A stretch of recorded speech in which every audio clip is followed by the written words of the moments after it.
it on your coffin, taking up an offering. Now everybody in the church, throw your fist up. For ancestors that miss us, let's get up. Stand up, don't give up the fight. Don't give up the plight, give up your life. This little brother was 16, American nightmare, new African dream, a soldier down for the team. Got me feeling like my army shrinking. Casualties of war, that military-minded thinking. I love my comrades, in a place you'll never know. They kept their side of the deal, my life is what I owe.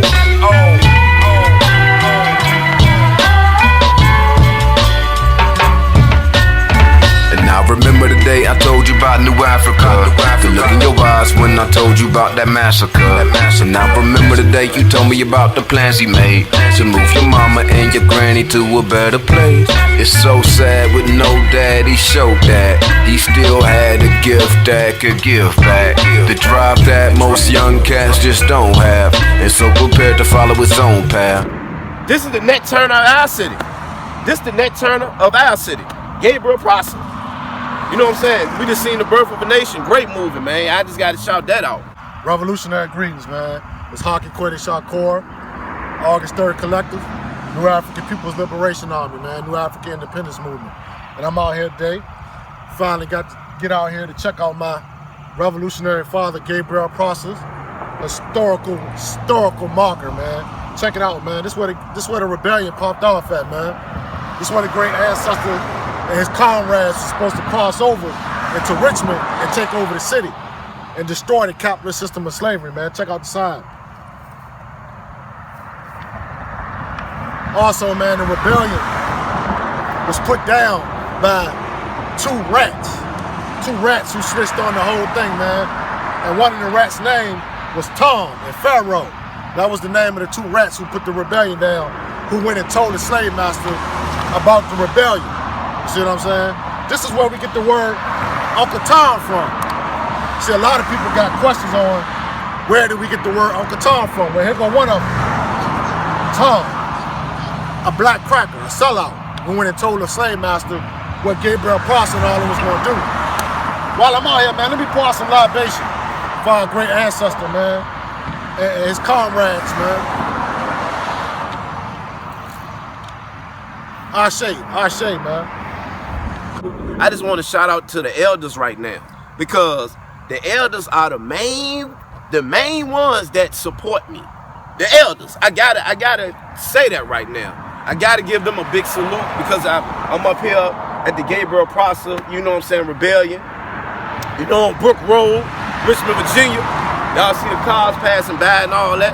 You know, I'm deciding gotta keep on paying homage, man, because the elders the ones that's showing the love. Because people been saying I got one of the best shows in Richmond.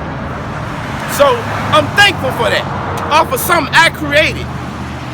I was always told I was stupid and dumb. What the fuck? Turn. Man, we need to go see what the fuck going on, man. You okay? And he sends the nominee over to... Yeah. Might have been scared, yeah, she probably scared.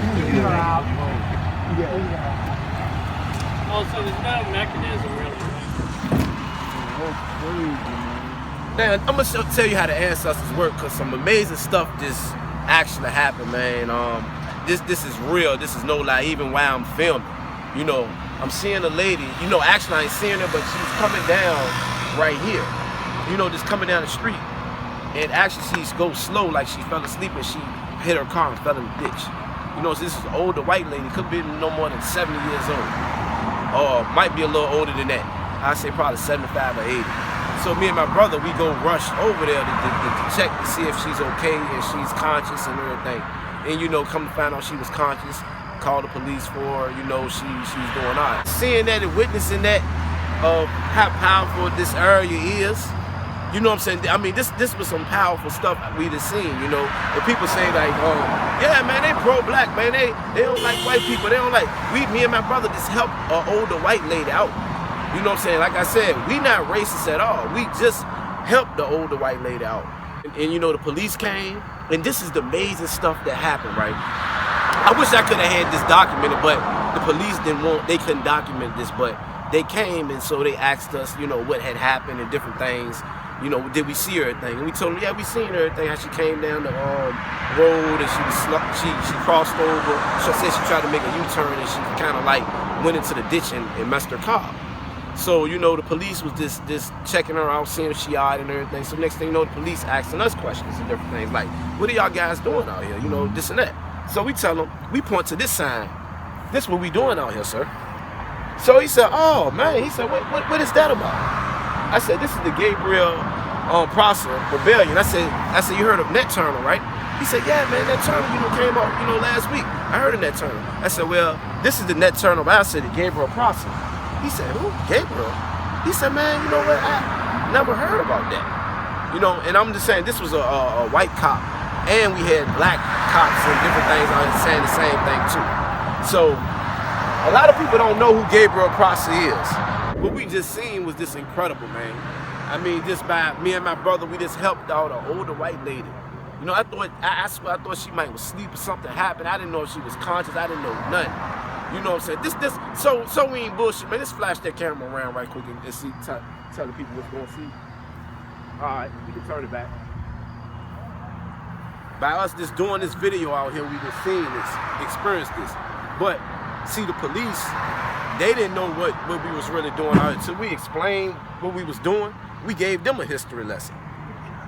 Haki, Kweli, Shakur, man, coming back at you again. Just finished paying a visit to my revolutionary father, Gabriel Prosser's historical marker. And also, man, being that today is October 16th, the day that John Brown and his comrades in his liberation army, man, attacked the Harper's Ferry Arsenal of the United States of America in Harper's, Virginia, man. I just want to give a shout out to those ancestors that sacrificed on that day for this struggle that we continue to fight today. Being that I'm talking about Gabriel Prosser, like my comrade said, Gabriel Prosser is the Nat Turner of Richmond, Virginia. I also want to add on to that Gabriel Prosser, if it wasn't for Prosser, it wouldn't be no Nat Turner, because Gabriel Prosser, Denmark VC, and people of those sort, you know what I'm saying, they inspired a Nat Turner. People like that is what created a Nat Turner, David Walker, you know, Amari Delaney, all these type of people. But the main point I want to make about that is that our ancestors, period, are Gabriel, all these people, man, they are political prisoners, man. You know what I'm saying? We got to start putting this in our vocabulary. They are political prisoners. They were never slaves. They are people that were enslaved. The system is called slavery. The capitalist system is slavery. They wasn't slaves, man, because these people, man, when the war first popped off on the continent, these people were attacked. This is a war. You know what I'm saying? When they kidnapped their ancestors, brought them across on these boats, dropped them off on this river, James River, that you know where I'm at right now, on the slave trail where I'm at right now. They dropped our ancestors off. They were captured. They were captives. You see what I'm saying?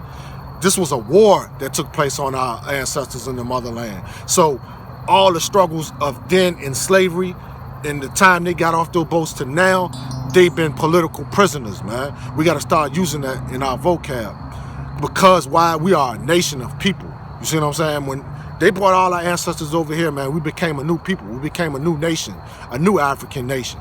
So we must start addressing our ancestors in that manner. We must give them the proper language, the proper tongue. You see what I'm saying? The reason why I'm trying to make this connection, because we still have enslaved political prisoners of the same struggle that our ancestors Gabriel and them was fighting for, man. Like Matulu, you see what I'm saying? Abdul Shakur, Jalil Mutakim, H. Rap Brown, Assata Shakur, who's still in exile. All these people, man, they are the same as our ancestors that was enslaved. You see what I'm saying? Anybody that's incarcerated now and you new African and you black, you are a political prisoner. We must start putting that with our struggle. Now, if you out here claiming that you're an organization, you're a movement, you for the cause and all these type of things, like my comrade, rest in peace, Elder Safir Bukhari said, if you created a movement and that movement is not aligned or tied to the struggle of liberating our comrades behind the wall that's political prisoners, then you are a sham movement.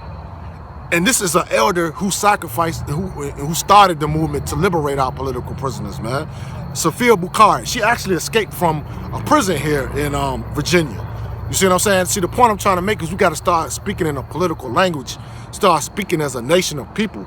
The Europeans that's oppressing us are not going to take us serious until we start talking the language that's global. And that's the political language, man, of being a nation of people. Then they'll take us serious, man.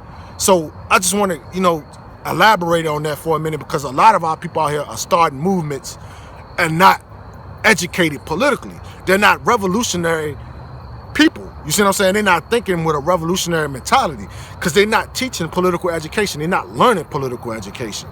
See, it's the 50th anniversary of the great Black Panther Party. What did the Black Panther Party do, man? They wasn't just standing out on the corner screaming Black Power this, after cracker and, all these type of things of that nature, man. What were they doing, man? They was passing out books. They was passing out the Mao Red Book. That's political education, man. If you don't have political education, you can't understand what's going on in the world. You can't understand your oppression. You can't understand the oppression of your ancestors if you don't have political education, because all these things are interconnected.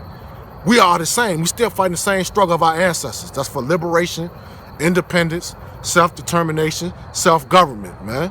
You see what I'm saying? All our ancestors didn't want to fit in with the European system, the same system that's keeping us oppressed now. You see what I'm saying? So, man, I'm going to sign off on that note right there, man.